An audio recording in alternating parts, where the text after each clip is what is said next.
আমার ভিতরটা জ্বলে যাচ্ছে কেন? এ কি হলো আমার?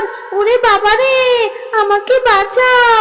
গেল গেল গেল রে, আমার ভিতরটা জ্বলে গেল। বাঁচাও, বাঁচাও আমাকে। আহা কি আনন্দ আকাশে বাতাসে, হি হি হি হি হি হি। কি যে মজা লাগছে আমার। আমার মা আমাকে কেক খাওয়ার জন্য টাকা দিয়েছে। কত কান্নাকাটি করার পর মা আমাকে টাকা দিয়েছে, আমি মজা করে কেক খাবো। হি হি হি হি হি হি। আরে আরে, আমার শখ করে কিনে আনা কেকটা মাটিতে পড়ে নষ্ট হয়ে গেল। এবার আমি খাবো কি? এই শিকড়ের বাচ্চা শিকড়ের জন্য আমি হোঁচট খেয়ে পড়ে গেছি। আমার কেকটা কত কষ্ট করে মায়ের কাছ থেকে টাকা এনে কিনেছি, আমি কেকটা কিনে খেতেও পারলাম না। আমার কেক। আহারে, আমার শিকড়ে হোঁচট খেয়ে পড়ে মেয়ের কেকটা নষ্ট হয়ে গেল। ইস, কত কান্না করছে। আমার শিকড়গুলো হয়েছে, একদম কথা শোনে না, যেখানে সেখানে ছড়িয়ে ছিটিয়ে পড়ে। এই মেয়ে শুনো, কেক নষ্ট হয়েছে বলে এত কাঁদতে হয় নাকি? হ্যাঁ, যাও বাড়ি যাও, বাড়িতে গিয়ে আবার টাকা নিয়ে কেক কিনে খাও। তুমি আর এমন করে কেঁদো না। চুপ করো তো গাছ, একদম কথা বলবে না। তোমার শিকড়ে হোঁচট খেয়ে তো আমি পড়ে গেছি, আর পড়ে গিয়ে তো আমার কেকটা নষ্ট হলো। আর তুমি কিনা বলছো টাকা দিয়ে আবার কেক কিনে খেতে। কেক কিনে খাওয়ার টাকা কোথায় পাবো বলো? এই একটা কেকই তো আমি কত কষ্ট করে কিনেছি, তুমি জানো? আমার মা অন্যের বাড়িতে কাজ করে, আমাদের অভাবের সংসার। আমার মা একটা কেকই কিনে খাওয়াতে পারে না। কত কান্নাকাটি করার পর মায়ের কাছ থেকে কেক কেনার টাকা নিয়েছিলাম। আবার কি মা আমাকে টাকা দিবে কেক কেনার জন্য? হ্যাঁ, আমরা কি বড়লোক? আমরা তো গরিব, এত টাকা কোথায় পাবো? হলো না, আমার আর কেক কিনে খাওয়া হলো না। আহারে, মেয়েটার কথা শুনে মনে হচ্ছে ওরা ভীষণ গরিব। আমার শিকড়ে হোঁচট খেয়ে তোর শখের কেনা কেকটা নষ্ট হয়ে গেছে। এবার আমি তাকে আবার আগের আনন্দ ফিরিয়ে দিব। আর অনেক দিন হয়ে গেল আমি কোনো গরিবদের সাহায্য করিনি। আর যখন সুযোগ এসেছে, এখনই আমি তাকে সাহায্য করব। শোনো মেয়ে, আমার জন্য তোমার কেকটা নষ্ট হয়েছে তো, এর প্রতিকার আমিই করব। আমার গাছের মধ্যে যে একটা ফুল দেখতে পাচ্ছ, এই ফুলটা তুমি বাড়িতে নিয়ে যাও, তোমার সব সমস্যার সমাধান হয়ে যাবে। এটা বাড়িতে নিয়ে তুমি পুকুরের মধ্যে রোপণ করে দিবে, দেখবে তোমাদের সব সমস্যার সমাধান হয়ে যাবে। ঠিক আছে, তুমি যখন এত করে বলছো, তখন আমি তোমার এই ফুল পেড়ে আমি নিয়ে যাব, আবার তোমার কথা মতো রোপণও করে দিব।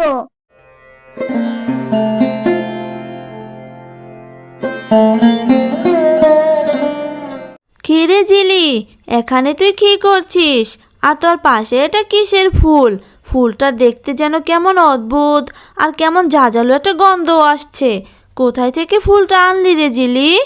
মা, তোমাকে তো এই ফুলের কথা বলতে ভুলেই গেছি। তারপর জিলি তার মাকে সব কথা খুলে বলে। তোর মাথা টাথা ঠিক আছে নাকি জিলি? হ্যাঁ, এইসব তুই কি বলছিস? গাছ আবার কখনো কথা বলে নাকি? হ্যাঁ, এইসব উল্টোপাল্টা কথা বলছিস। শোন, এইসব কাজ বাদ দিয়ে ঘরে যা, ঘরে গিয়ে পড়তে বস। আমি একটু কাজে যাচ্ছি। গাছ নাকি আবার কথা বলে, মেয়েটার মাথা গেছে একেবারে। এরপর জিলি গাছের কথা মতো ফুলটি লাগিয়ে দেয়।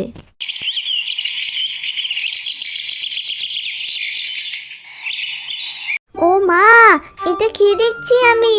কাল যে আমি ফুলটা রোপণ করেছিলাম, সেই জায়গায় এখন হাঁড়ি পাতিলের গাছ হয়েছে। এই জন্যই বুঝি গাছ আমাকে বারবার বলেছিল গাছের ফুলটা নিয়ে যেতে। কি হয়েছে রে জিলি, তোকে এত খুশি লাগছে কেন? মা দেখো, কাল যে আমি এই জায়গায় ফুলটা রোপণ করেছিলাম, সেই জায়গায় হাঁড়ি পাতিলের গাছ হয়েছে।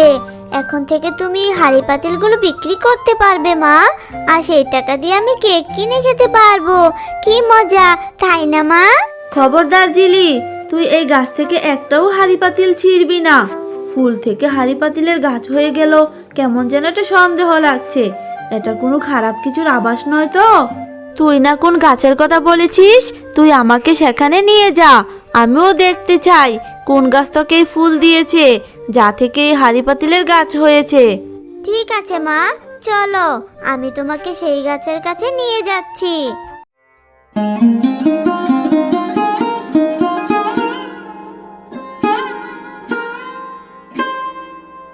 এই গাছ, বলো তুমি আমার মেয়েকে কেন ফুল দিয়েছিলে, যা থেকে হাঁড়ি পাতিলের গাছ হয়েছে? কোনো খারাপ উদ্দেশ্যে আমার মেয়েকে ফাঁসাতে চেয়েছো নাকি? হ্যাঁ, নিশ্চয়ই হাঁড়ি পাতিল ধরলে আমাদের কোনো ক্ষতি হবে। না গো, তুমি সম্পূর্ণ ভুল ভাবছো আমাকে। তোমার মেয়ের মুখ থেকেই শুনেছি তোমরা নাকি খুব গরিব, তাই তো আমি এই জাদুর ফুলটি দিয়েছি। আর এই ফুলের মাধ্যমে যে জাদুর গাছ হবে, সেই গাছে জাদুর হাঁড়ি পাতিল ধরবে, আর তোমরা সেই হাঁড়ি পাতিলগুলো বিক্রি করতে পারবে। এতে করে তোমাদের সব অভাব দূর হয়ে যাবে। আমার কোনো অসৎ উদ্দেশ্য নেই গো, বিশ্বাস করো আমাকে। সত্যি গাছ, তুমি আমাদেরকে সাহায্য করার জন্য এই জাদুর হাঁড়ি পাতিলের গাছটি দিয়েছো। আমি অবশ্যই হাঁড়ি পাতিলগুলো বিক্রি করব, আর আমাদের সংসারের অভাবও দূর করব।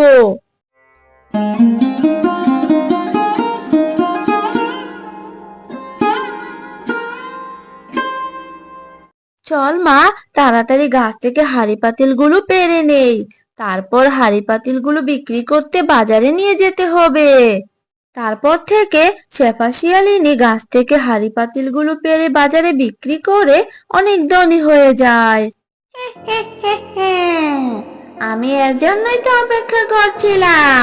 আমি জানতাম ওই গাছ কাউকে না কাউকে সাহায্য করবে। একদিন আমি ওই গাছের ফুল নষ্ট করেছিলাম বলে গাছ আমাকে অনেক শাস্তি দিয়েছিল। সে বলেছিল তার ফুল দিয়ে নাকি সে গরিবদেরকে সাহায্য করবে, এই বলে আমাকে অনেক শাস্তি দিয়েছিল। সেই দিন থেকে আমি পণ করেছিলাম, যদি কোনোদিন ওই গাছ কাউকে সাহায্য করে, সেই সাহায্য করা জিনিস আমি নষ্ট করে দিব। আজ সে শেফার মেয়েকে জাদুর হাঁড়ি পাতিলের গাছ দিয়ে সাহায্য করেছে, তাই না? দাঁড়া, আমি তোদের জাদুর হাঁড়ি পাতিলের গাছটা নষ্ট করে দিব। হে হে হে হে হে।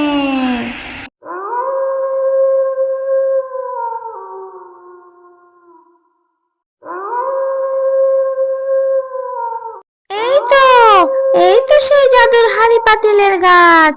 এক্ষুনি আমি হাঁড়ি পাতিলের গাছটা নষ্ট করে দিব। হে হে হে হে হে। তারপর ডাইনি যেই না জাদুর হাঁড়ি পাতিলের গাছটা নষ্ট করতে যায়, তখনই গাছটি তার জাদু শক্তি দিয়ে ডাইনিকে বশ করে ফেলে।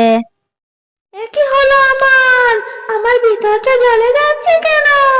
এ কি হলো আমার? ওরে বাবা রে, আমাকে বাঁচাও! গেল গেল গেল রে, আমার ভিতরটা জ্বলে গেল। বাঁচাও, বাঁচাও আমাকে।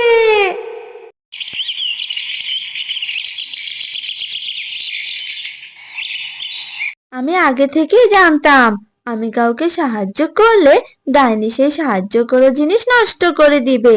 তাই তো বুদ্ধি করে হাঁড়ি পাতিলের গাছে ডাইনিকে মেরে ফেলা জাদু শক্তি দিয়ে রেখেছি।